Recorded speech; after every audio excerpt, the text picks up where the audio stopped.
नमस्कार. महाराष्ट्राच्या राजकारणामध्ये 2024 सालापासून एक सभ्य चेहऱ्या अडचा एक असभ्य माणूस या महाराष्ट्राच्या राजकारणाच्या राशीला आलेला आहे. त्या माणसाचं नाव आहे देवेंद्र फडणवीस. देवेंद्र फडणवीस हा कधी मास लीडर नव्हता ना. महाराष्ट्रातल्या 5-25 मतदारसंघावरती या माणसाची पकड आहे ना, तिथं लोकप्रिय आहे.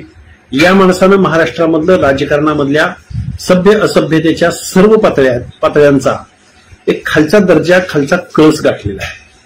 महाराष्ट्राच्या राजकारणामध्ये 2024 सालापासून मिस्टर देवेंद्र फडणवीस या माणसानं महाराष्ट्राच्या राजकारणातलं एथिक्स संपवलेलं आहे, व्हॅल्यू संपवलेले आहे.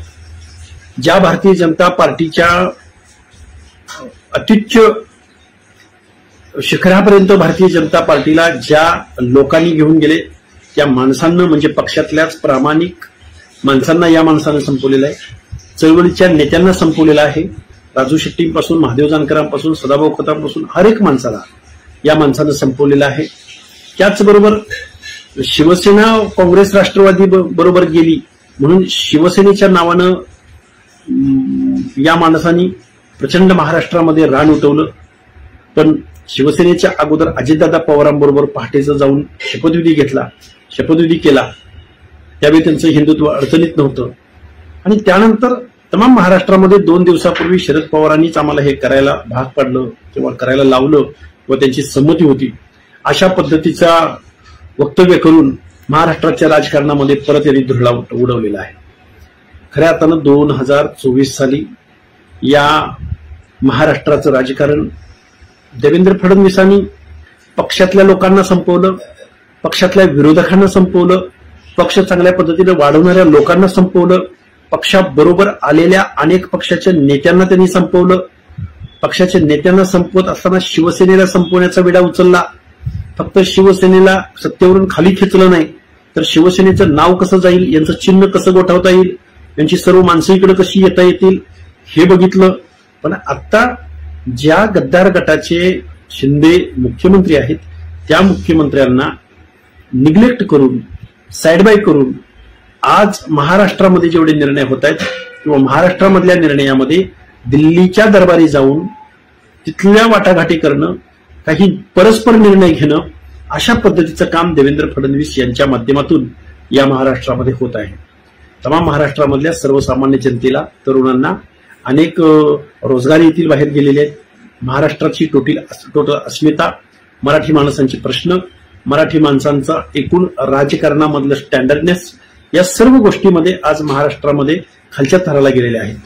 कोण कधी कुठं जाईल, कोण कुणाबरोबर युती करेल, कुणाचं काय होईल, कुणाच्या घरावरती सीबीआय छापा पडेल, कुणाच्या घरी ईडी जाईल, याचं आज महाराष्ट्रामध्ये, देशामध्ये कुठेही एवढं अविश्वासाचं वातावरण, एवढं असुरक्षिततेचं वातावरण महाराष्ट्रामध्ये कधी नव्हे ते निर्माण झालेलं आहे.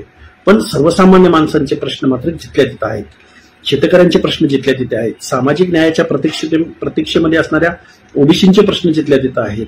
त्याचबरोबर अनेक योजना जिथल्या तिथं आहेत. स्थानिक स्वराज्य संस्थांच्या निवडणुका गेल्या अनेक वर्षापासून या महाराष्ट्रामध्ये होताना दिसून येत नाहीत. संभाजीनगर, औरंगाबाद सारखी महानगरपालिकेची निवडणूक गेले 1-2 वर्ष झालं निवडणुकांच्या प्रतीक्षेमध्ये आहे. मुंबई महानगरपालिका आहे, पुणे महानगरपालिका आहे. प्रत्येक गोष्टीवरती कोणती ना कोणती समस्या उभी करायची आणि टोटल प्रशासन आपल्या हातामध्ये ठेवायचं, अशा पद्धतीचा एक घिनौना डाव या महाराष्ट्रामध्ये देवेंद्र फडणवीस, भारतीय जनता पार्टीच्या पदाधिकाऱ्यांकडून, भारतीय जनता पार्टीकडून, इथलं प्रशासन, सुशासन सगळ्या गोष्टी हाताशी धरून महाराष्ट्राच्या राजकारणामध्ये एक पद्धतीचं हुकुमशाही पद्धतीचं वातावरण या महाराष्ट्रामध्ये निर्माण झालेलं आहे. आणि या सर्वांच्या विरोधामध्ये सन्माननीय आदित्यजी ठाकरे साहेब यांच्या नेतृत्वाखाली आज महाराष्ट्रभर प्रत्येक विभागामध्ये शिवसंवाद यात्रा निघत आहे. ते जनतेशी संवाद साधत आहेत आणि त्यांना महाराष्ट्रामधल्या जनतेचा उत्स्फूर्त असा प्रतिसाद मिळत आहे.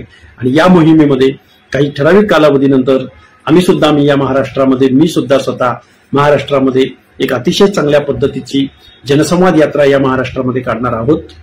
तुर्तास धन्यवाद. जय हिंद, जय महाराष्ट्र.